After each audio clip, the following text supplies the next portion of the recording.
عاقل حندولي oo kamid ah cuqaasha gobolka Togdheer oo ka hadlayay munaasabad ballaaran oo lagu qabtay deegaanka Booramo oo ka tirsan gobolka Togdheer ay ku muujinayeen dadka deegaankaasi xuduuda taageero ay hayaan xisbiga mucaaradka ee wadani ayaa ka jawaabay hadallo ka soo yeeray duqa degmada Burco Ustaad Maxamed Muraade waxaana uu diray digniin ahayd inuu 24 saacadood gudaheed uu ku biiro xisbiga mucaaradka ee wadani caaqilka oo arrimahaasi ka hadlaya ayaa waxa uu yiri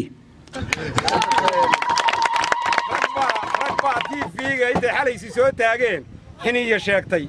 horta xiniya kuwaaga ma ahe baan leeyahay muraad waa kuwa lagu bartaagaya xiniyuu sheeganaya waa kuwii xandulle wuxuu nin ani yiri rag iska reeb xiniyaha ku anjabaysa horta waa kuwii xandulle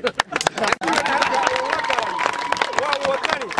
saacada laga bilaabo 24 saacadood gudahood baan cafis u fidinaya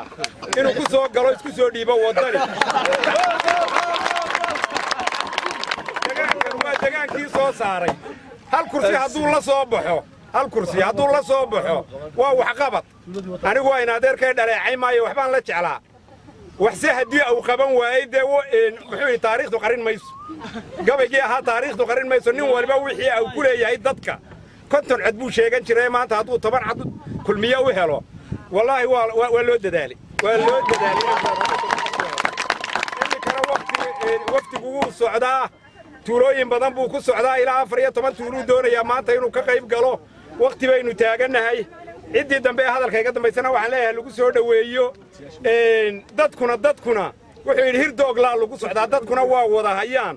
wafdida iyo dadku way isdoonayaan in badan bay isdoonayeen